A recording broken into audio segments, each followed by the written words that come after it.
तर नाशिकमध्ये नेमका काय प्रकार घडलेला आहे ते बघूया।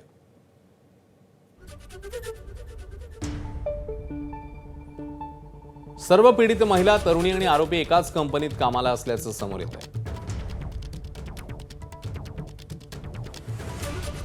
गरजू तरुणींना जाळ्यात ओढून अत्याचार करण्यात आले।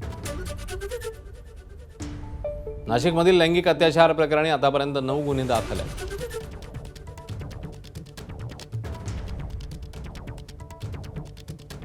पीडित महिलांना धार्मिक प्रथा आणि पेहराव घालण्यास भाग पाडण्यात आलं।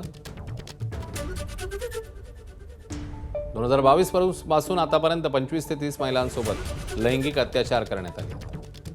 फोटो व्हायरल करण्याची धमकी देत आरोपीच्या मित्राकडूनही अत्याचार झाल्याचं समोर आलंय। एका पुरुष पीडिताचं जबरदस्तीने धर्मांतर केल्याचाही आरोप आहे। एकूण 8 आरोपी आहेत, ज्याच्यामध्ये 2 महिला आरोपी फरार आहेत।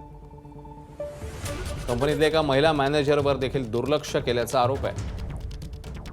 लैंगिक छळ प्रकरणी कंपनी व्यवस्थापनाच्या भूमिकेवर देखील प्रश्नचिन्ह निर्माण करण्यात आले।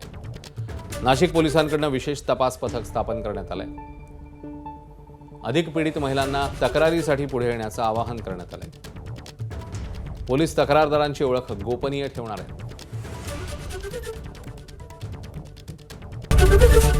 एबीपी माझा, उघडा डोळे बघा नीट।